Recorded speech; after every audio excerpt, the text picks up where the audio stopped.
Our seventh edition states that every AA meeting ought to be fully self-supporting and declining outside contributions. We will now pass the basket. This is a weekly literature or STEP meeting. Our format is as follows. A speaker is asked to speak for no longer than 30 minutes. He or she spends 15 minutes on qualifying themselves, and the other 15 minutes are on either a composition from the big book or on the STEP of that week, followed by group shares, discussions, or questions until 7 p.m. We then end the meeting with either the Lord's Prayer or the Serenity Prayer, whichever the speaker chooses. You can find our past weekly meetings on our YouTube page called Stay Alive, Literature and Step Group Meeting. You can also find information about our upcoming meetings on other great stuff on the Doylestown Recovery Group Facebook page. Do not forget to smash the like button and subscribe. This brings us to the speaker portion of the meeting on this day of July 7th, 2025 in Doylestown, PA at the Monday night meeting, 6 p.m. Stay Alive Literature and Step Group meeting at St. Paul's Lutheran Church. Tonight's speaker is Dr. Alex, and he is sharing his experience on Step 11, right? Yes. Welcome.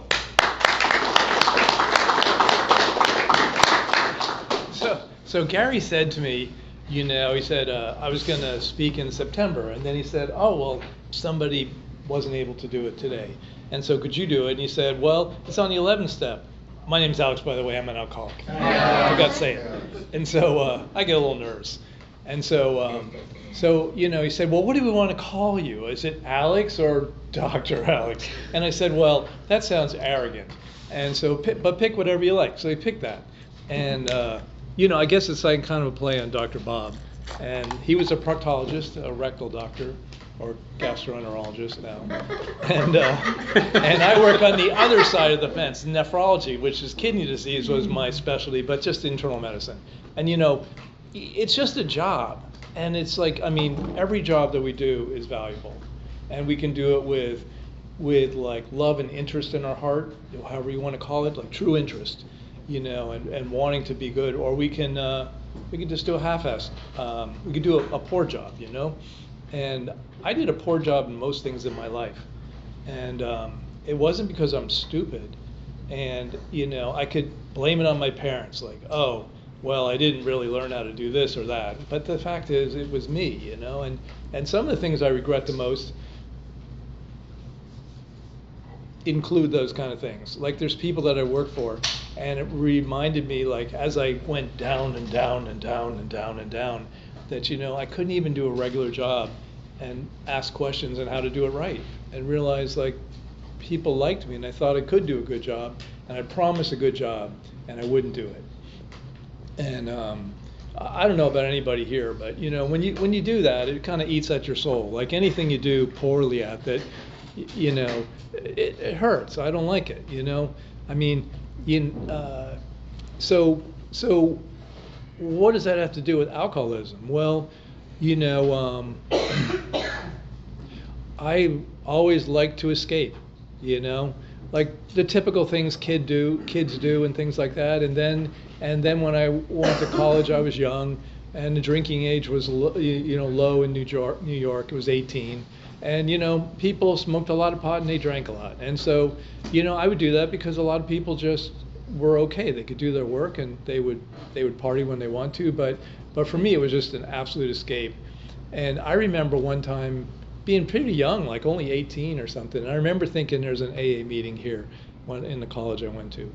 And I don't know why I thought of it. I never looked it up. I never did anything with it, And that was just the beginning of, 13 years of just proving that I could do a bad job at a lot of stuff. Always like looking good because I'm smart, but, just doing a bad job.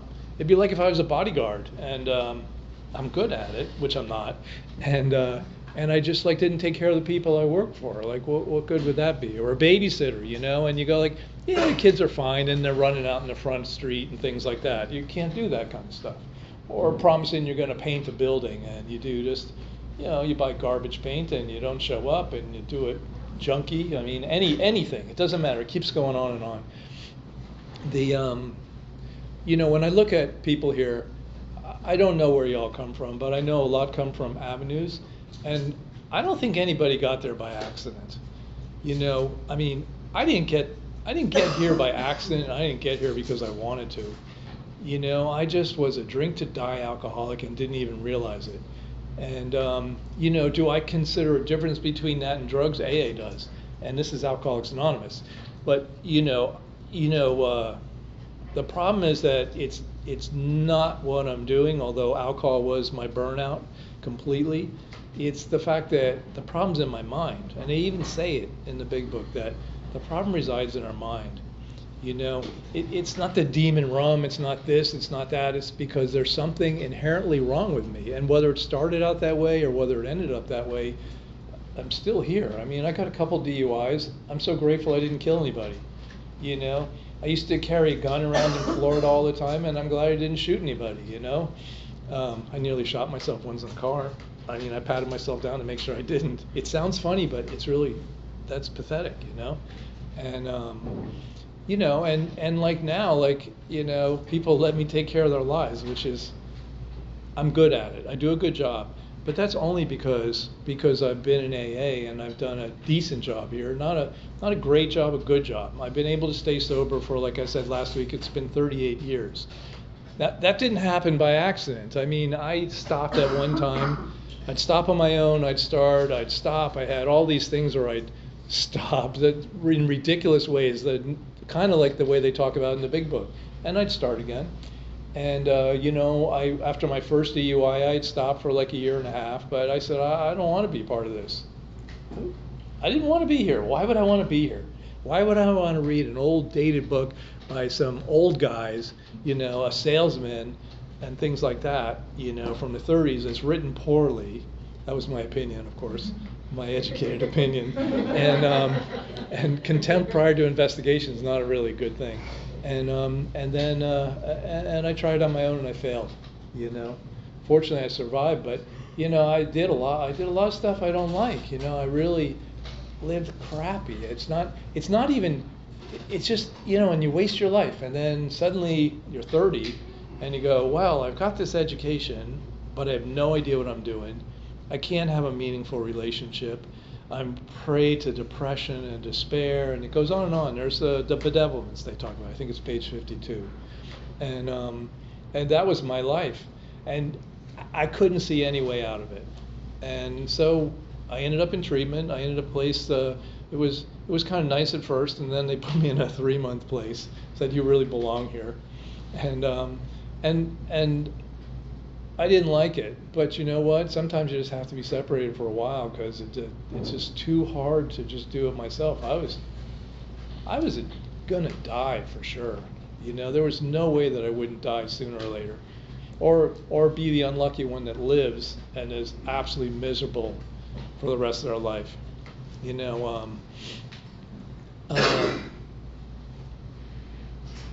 It's good to be teachable. And if I could say anything to anybody here, it's just try to be teachable in your own way. Like, you're all unique and different. I mean, there's no question about it, but we all have the same thing. We got some problem in our head that really just wants us dead. And it's alcoholism. And it doesn't matter how you define it. It doesn't matter what your higher power is, if you call it God, if it's Jesus, if it's none of those things. It's like you have to I think, in my opinion, that somehow I have to find a reason to live. Like, there's a lot of ways to die and screw everything up, but to live, that's a hard thing. And this has been the best choice so far. And there's times when I've strayed away from AA, never got lost, but always would come back. And everybody seems to have a different place here. I don't know what it is. Some people are just great at sponsoring. They sponsor people like there's no tomorrow. Other people have tons of meetings and invite me to places, and then there's other people like me who, I show up, I do a good enough job to stay sober, and that's the will of God, and I don't know if there's a God, and I don't care if there's a God. Whatever happens when we die, that's not my issue. The thing is, can I be grateful for what I have, and can I recognize the grace bestowed upon me just to be alive, just to be here today, to have, a chance to do something different than I did before. And I've learned a lot, even in my jobs. I've learned how to be a decent person in my jobs, and they like me where I work. They trust me, and they also know that I'll listen to what they say, and I support the people around me. I'm no God, but I try and do a good job, and I'm trying to be fun and reasonable and tell the truth and just learn. There's stuff I'm doing in my job that I don't like to do, but you know what? I'm being hired to do it, so I have to do all the corporate business and all the other things, and so it's important for me just to do it. And I made a lot of mistakes in recovery. I married somebody I probably shouldn't have. We ended up getting divorced. I adopted 4 kids. You go through a lot of stuff, and you pay the price for stupidity and just for being yourself. For me, being myself. Maybe if I learned to ask more questions early on, maybe if I learned to just say, I don't know what I'm doing, and find out who does. That's a big part of it, because, like I said, it's all in my mind. That's the trouble. So how does that relate to the 11th step? Well, this is just my opinion. Other people may disagree with me completely, but when it's to try and get close to a higher power through prayer and meditation. And meditation is kind of listening, and prayer is talking. But I find it interesting that in the first part of the prayer, they talk about when at night we look for when we were selfish, dishonest, resentful, and fearful. And really, in the 10th step, they talk about that, and we're supposed to do that all day long. We're like, hey, when were we a real screw up? What did we do? And how do we make it right? How do we talk to the person? That is an experience in itself. Because I don't know about you, but it's easy to step on other people. And it gets habituated, and the easy thing to do is be angry about it, and, it's their fault. If it wasn't for them, I wouldn't have these problems. But, to the wives, they tell them one thing, and they say, one of the first principles of success is that you should never be angry. And that's a hard lesson to learn. And I think that's part of the 11th step. But why? How does it get that way? Well, I have to get out of my own head. And my head tells me a lot of stuff that I just don't want to hear. And I don't know if they still say it in treatment, but they used to say, you don't have to take the first bus that comes at the bus stop. You take the one you're supposed to take. And our thoughts are kind of like that in my mind. There's a lot of thoughts that just run. And then it goes into one thing, into another, emotional reaction. You start fighting with somebody else, you're arguing, you're not showing up to work, you're kicking the dog, if you have a dog, if you're lucky enough to have a dog and a job. And, and so how do you quiet your mind? And when I looked at, what Bill did in the first part, I didn't really understand it, to be honest, and I still don't understand what he's saying in the big book. I hear it and I don't understand it, But then in the 12 and 12, he talks more about a reflective meditation. And so what does that mean? It's like, well, he picks a prayer. He picks the prayer of St. Francis.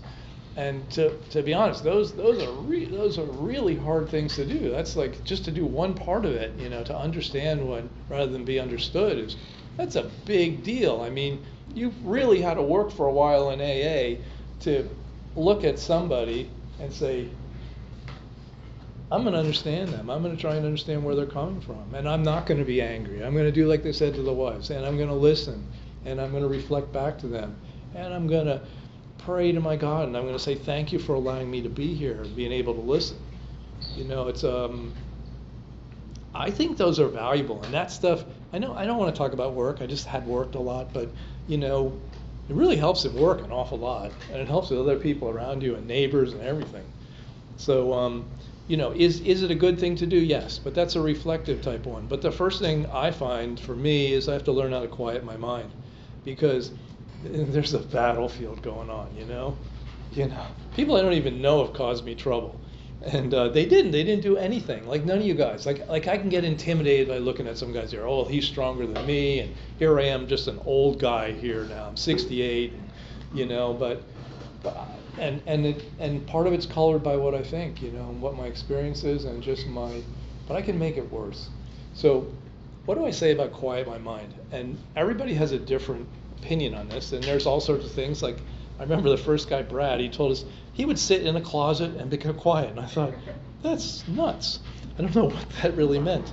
And and other people, though, they have a mantra they do, and they do this and that, but basically you just learn how to just let be things as they are, and you spend some time just letting it be, and you find out all this stuff goes through your head constantly. And you can do it at a bus stop, you can do it sitting in your car, you can do it eating.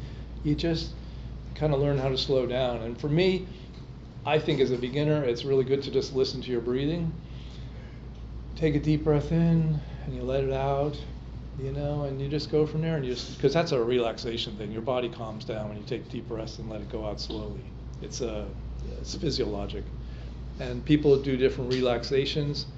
Now, is that exactly AA? No, but the goal is to get to that point where I can be quiet enough that I can actually pray to something in my mind and listen to other people and listen to what's going on. So maybe I can eventually do like what the St. Francis prayer is asking, which to me is graduate science. That's way beyond what I ever did. And there's a lot of rules in there. There's a lot of things to do. But why would that be of value? And why would any of it be of value to anybody in this room who's a beginner or 60 days or a year or however? Because you got to get out. I have to get out of my own way. I don't know about anybody else, but if I get in my own way, I'm screwed because I know what's going to happen. I'm going to know everything. I'm going to make decisions based on, as I like to call it, self. And I'm going to step on other people's toes. And I'll set the ball in motion of people being angry at me and irritated and going like, well, what are we doing with him, And people will react pretty harshly to you when you do that, And you don't have to have a lot of experience. I mean, you still have to be cautious of people. I mean, people are crazy, but if you treat them fairly and kindly and get out of your own way and you're not acting in self, then you have a chance. At least you can run with confidence if you have to, or just get along with them. And if you're good, I'm good. I'm looking at Ron and I'm going like, oh, am I doing this right? And there's no right or wrong, you know what I mean? And so here it's 38 years and 68, and like I've been sober more than a lot of people. A bunch of people have been alive, and it's like, and that's the grace of God. I mean, it's a gift that was given to me undeserved completely. I could say I tried, I did this, but it's an absolute gift. People die for all sorts of reasons. I've buried a lot of people, and that's an absolute gift. And to notice things like that and be able to strive forward and to be willing to say yes. This guy just met him at another meeting, and he just started talking to me, and before I knew it, I lassoed in here. But it's good, and so I know I'm not supposed to tell you guys what to do or anything like that, but I was so miserable in treatment, and I didn't look at it as a gift. I looked at it as like a punishment, and I said, I am, here I am, 30, I have these degrees, and I'm not going anywhere, and all I want to do is have a girlfriend, and and you go like, but I knew in the back of my mind how much stuff I messed up, and I was here because I did it to myself, and there were guys that seemed like they were really cool and with it, but they were here too. What did they do? They did something wrong, and there was always the angry guy in the corner, and then there was other people that would run away and do drugs, and and everybody would say, look to the left and look to the right, and only one of you is going to be sober, and it's like, but you want to be happy. You want to be happy, joyous, and free. And they'd even say that in the big book. They say in one line, it goes, we are sure that God wants us to be happy, joyous, and free. Now, I choke on a couple words. God, happy, joyous, free, and also self. So I tend to not put those in there, but that's my prejudice. And so I think it behooves each and every one of us when we look at these things that we look at like, what are we bringing to the table? And I know I bring misery to my own table. I know I bring a lack of desire to do anything, and that I can wait till later. It'll be better if I wait till later, if I do it later, and it's somebody else's fault. And you know, it'd be much nicer to say, I'm this great doctor and all this kind of stuff, but it's bullshit. Sorry. It's not really true. The truth is I'm kind of that miserable person, and I'm a good person at the same time. So you have these different aspects, and which one are you going to feed, as they say. So I don't know why I'm saying that. I just don't want you guys I don't want anybody in here to be miserable. It's just really nice to be here, and it's really good to look for something to be grateful for. And I think when you approach any of the aspects of AA, whether it's step 11, whether you learn how to just breathe and be calm, and there's great applications that can teach you those kind of things too. And just to start is like you look at it and be grateful for what you're actually given right now.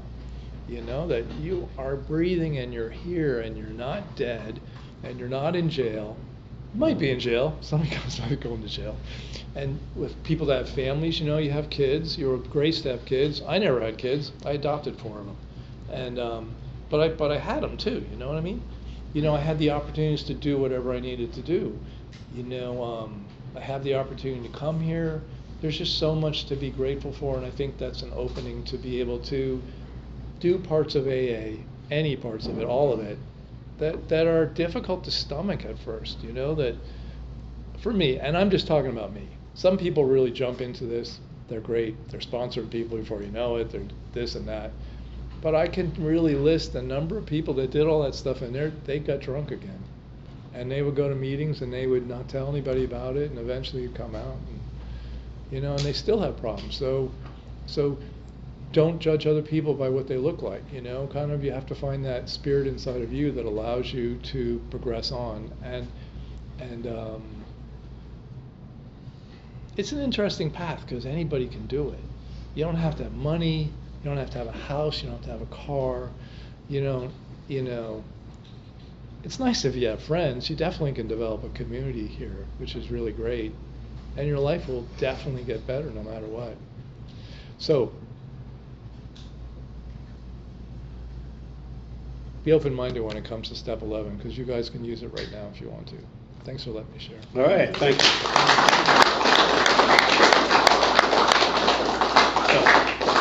Thank you for talking, appreciate it. We've come to the part of the meeting where we open the floor to you for shares, discussions, and questions. Please limit your time to 3 minutes. We have a big group. Please try and keep your conversation to the literature or the steps shared by Dr. Alex. If you feel like drinking or if you've had a drink today, please see me or speak to someone after the meeting. So let's hear from you. The floor is open.